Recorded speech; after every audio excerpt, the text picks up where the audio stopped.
In this video, I wanted to show you how we can work with Blackmagic RAW files directly within Final Cut Pro. Now, natively, that is not possible. You have to go through the Blackmagic DaVinci Resolve, usually to do so, but there is an extension program and it's called the Blackmagic RAW Toolbox or BRAW Toolbox. So if you're on a Mac, you can go to your App Store and you can type search for BRAW Toolbox, and that'll bring up a window that looks like this. Now, I purchased this extension for, I think it was around $80 at the time it was released. You can fairly quickly check that out for yourself, but I think it's around there. It's a bit of an investment, but for me, it has been worthwhile because I use Final Cut as my preferred NLE. Let's go back into Final Cut, and I've already started a new library and a new project file. As you can see here is 3840 by 2160 and 25p. That's the default that I've started. So let's just go through the extensions and hit the BRAW toolbox.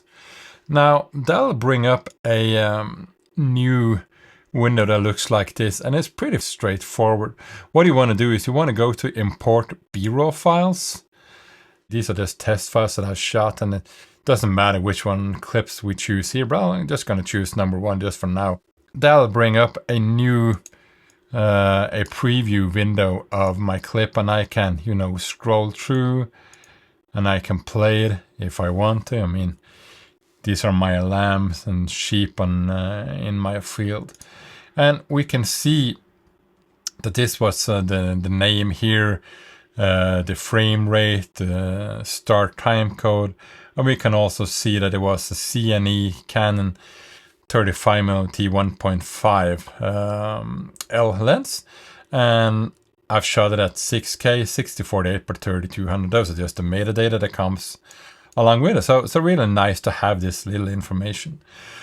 If we go to the right side here, we can see here decode quality, automatic, ultra HD, or full. I think I'm just going to go with full for now. Now, what is more interesting is for the first time we can actually work with these RAW files within Final Cut Pro, and you can even change the ISO if you want to. Let's see if we're going to go down to 100. Now, obviously that's going to be underexposed, but you can see we can actually change these values. I mean, from 100 to 1000. I mean, this is fantastic. The native that I shot this in was 400 ISO, so I'm just going to leave it at there. And we can even do some slight changes in exposure if we want to. And we can even change our color temperature. And we can see we're going with a bluish or warm, or you can see all the way. We can work with a color temperature, we can work with a tint, and so on. We can see the color science version. I mean, this is basically the same thing you more or less can do within Resolve.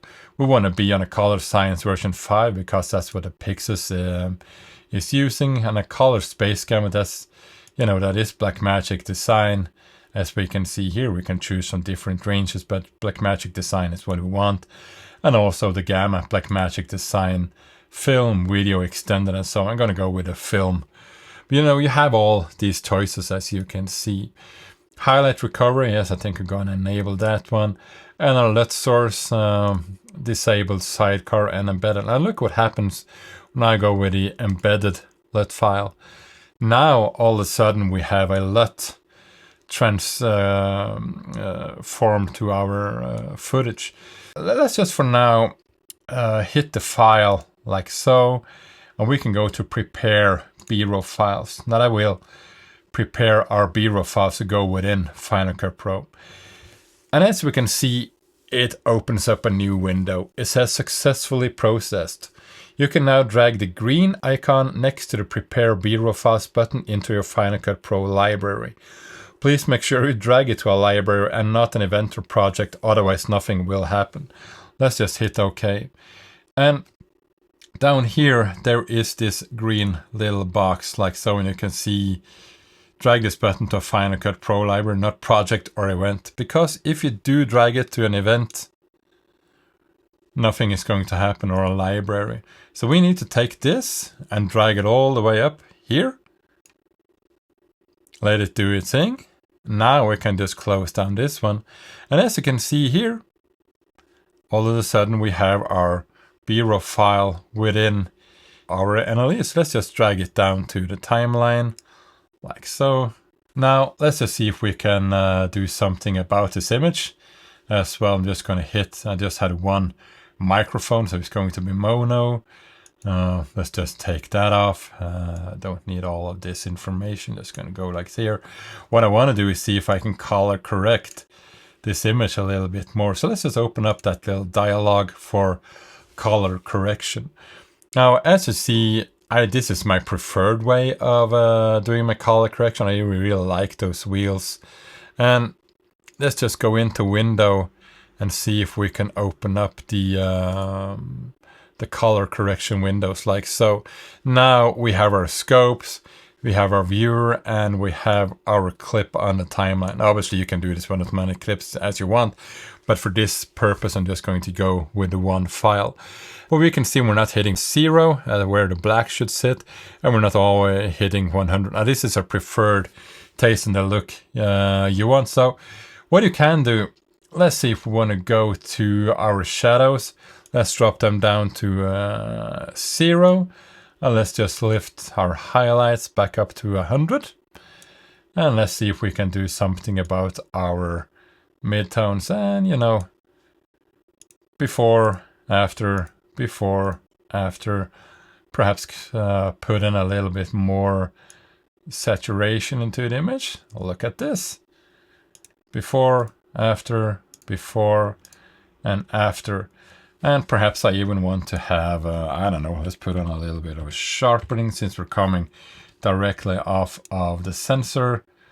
Let's go find that one, like here. Look at this.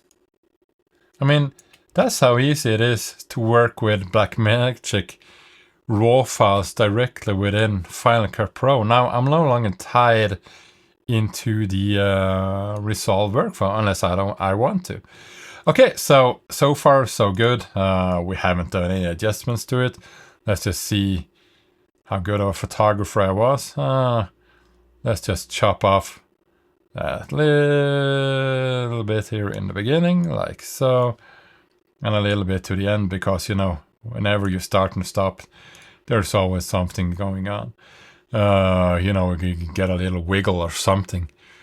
Okay, so let's say we're just happy with the color correction for now. I mean, this is a Canon lens. Everything is warm and nice, as it should, because that's the characteristics of a Canon lens. So we can see our white balance is spot on. We had our reds, green, and blue. And you can see it is, you know, it's a little bit more reddish. As you can see, those can easily be adjusted if you want to. Vector scope, you can see everything going on here, like you would in Resolve. But if you're not familiar with Resolve, I mean, Final Cut Pro is a fantastic program to work with. So let's see if we can export this file and see what happens. Let's go to export file, I mean our share options, and go into our settings. Now let's see, we are 3840 by 2160, so that's basically your 4K image.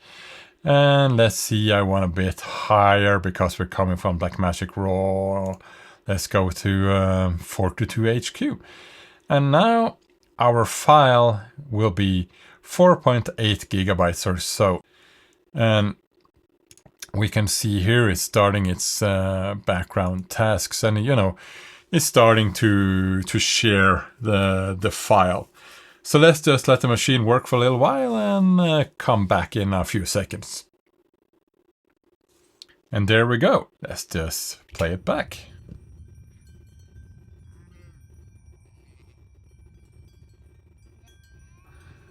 Like so. And did you notice how quick and fast that was to work with a Blackmagic RAW file within Final Cut Pro? I mean, the colors are just as I expected. It looks absolutely wonderful. And this is now a ProRes 422HQ file. So I hope you did find this little tutorial useful. If you did, please give it a thumbs up and a like, and even consider subscribing to my channel if you'd like to see more content like this. Thank you very much for watching, and I'll see you in the next one.